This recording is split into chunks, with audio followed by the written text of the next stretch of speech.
Next slide, please. Attorney Matibag, Opo. before you continue, I would just like to inform everyone na yung pong 18 ex-bodyguards narito po sa building na ito, nasa tanggapan po ni Senator Robin Padilla, kasama po si Attorney Baligod.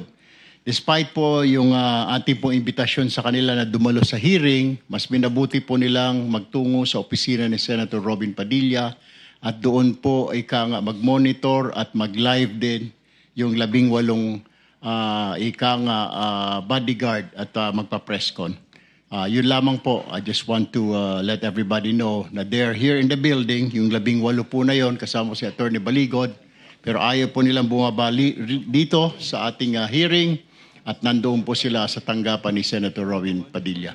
Continue, Attorney Mr. Chair. Matibag. Yes, go ahead, Sen. Risa. Mr. Chair, for the record lang po, bagamat ito pong dinadaos natin ngayon sa pamumuno ninyo na Blue Ribbon Committee ay meeting, pero inaasahan ko rin po na iimbitahan ng chair itong 18 ex-bodyguards sa hearing kapag fully constituted na yung committee.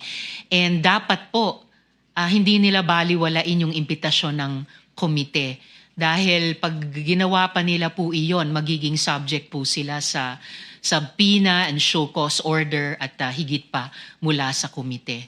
Salamat po, Mr. Chair. Noted po, Senator Ontiveros, gagawin po natin yan. Pero for now kasi ang ginawa po natin ay inimbitahan lamang natin dahil ito po ay isang meeting lamang, organizational meeting po ng Blue Ribbon Committee. Kaya po hindi po natin mapapwersa yung mga yon, pero inimbitahan po rin natin gayon pa man noong pong Miyerkules para walang masabi po yung kabilang grupo, yung minority bloc, na iniiwas po natin at ayaw natin sila imbitahan. So for the record po, nabanggit po kanina ng Secretary at inimbitahan po ang 18 na ito kasama po si Attorney Baligod. Subalit po, hindi po sila, at nagpahayag na po sila kani-kanina lamang na hindi po sila bababa rito bagkus sila po ay bisita ni Senator Robin Padilla. Mr. President, Mr. Chairman, just for the record, baka kasi hindi naintindihan masyado ng ating mga kababayan. Kaya ito ay hindi hearing at ito ay committee meeting, consultative meeting, ay dahil kinikilala natin na hindi pa nahahalal ang lahat ng membro ng Committee on Public Accountability. At dahil hindi pa nahahalal lahat ng membro, hindi pa constituted ang committee.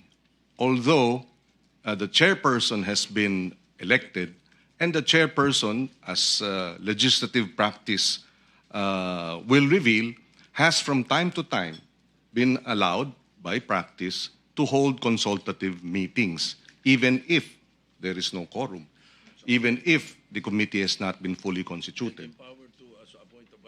And also, yes, that is correct, is empowered to designate a vice chairman. So in the meantime, because we are, have not, out of respect for our colleagues in the minority, dahil hindi pa nako-constitute, hindi pa sila hinahalal, ay hindi natin tinatawag itong, o hindi natin isinasagawa ang hearing.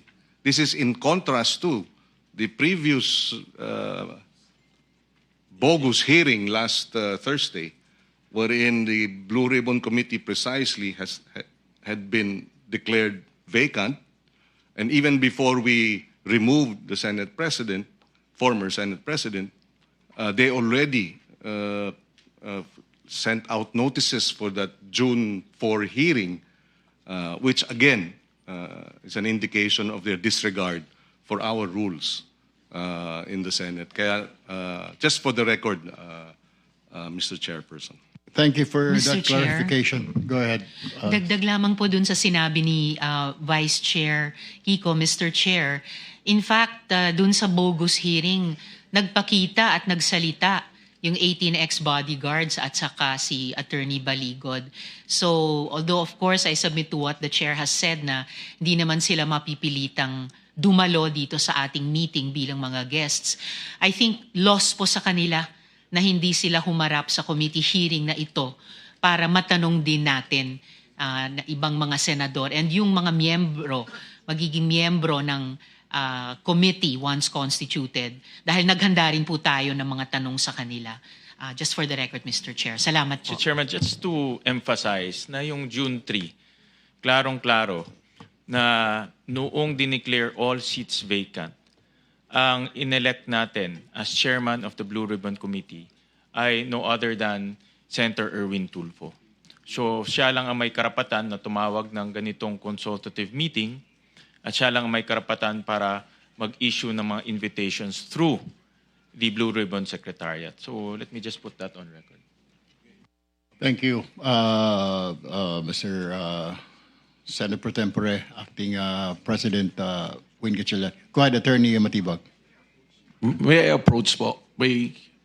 There's an important thing that I want Go to ahead relay po. po. Sa inyo po. Pwede Go po ahead akong po. lumapit dyan. Because I cannot see. 1 minute suspension.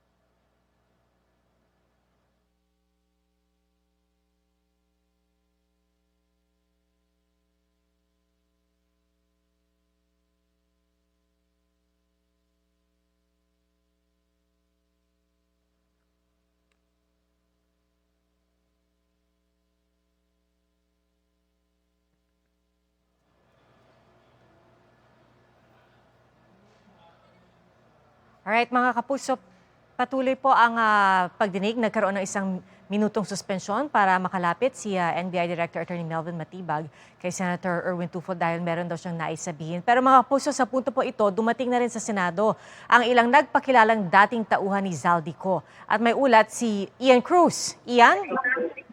Yes, Pia, sa mga sandaling ito, narito tayo sa lobby ng Senado. Nakita na natin at nagsalita na rin kanina si Attorney Levito Baligod at kasama nga niya itong mga nagpakilalang dating sundalo.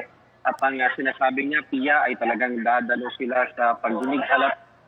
Handa daw silang dumalo sa anumang pagdinig kapagkat wala naman daw silang kailangan itago. Bukas naman daw sila sa lahat ng investigasyon. Sa ngayon, Pia, ay hindi pa sila nakakapanig sapagkat inaayos pa yung VMS o yung Visitor Management System. Kasi kailangan mag-login doon, may mga QR code na kailangan. At pag naayos na yan, ay inaasahang papanik sila doon sa ikalawang palapag nitong Senado kung saan naroon nga ang plenary hall at ginagawa yung hearing ng Senate Blue Ribbon Committee.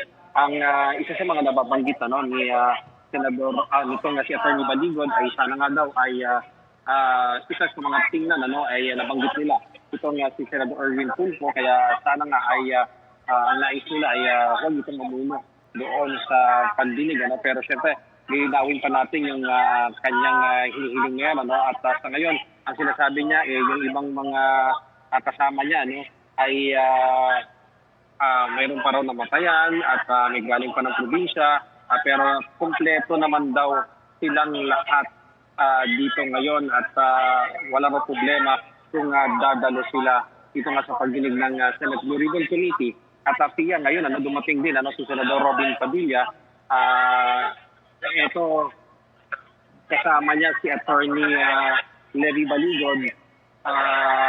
Hindi pa natin alam Pia, kung didiretso na ba sila talaga papanig sa session hall o pupunta muna doon sa tanggapan ni Senador Padilla. Lahat ay Attorney, Oo. didiretso Ian? na ba kayo sa hearing ngayon? Alright, mga kapuso, balikan po natin yung isinasagawang Pia, dadaan muna consultative daw siya sa, meeting. Okay. sa office ni Senador Robin Padilla. Alright, so Ian, abangan namin kung sila nga ay bababa at papasok sa loob ng plenaryo para dun sa consultative meeting, yung tinawag na consultative meeting ng Senate Blue Ribbon Committee. Pero ngayon po, nanumbalik na po at nagbabalik na po si NBI Director Melvin Matibag. Na integridad.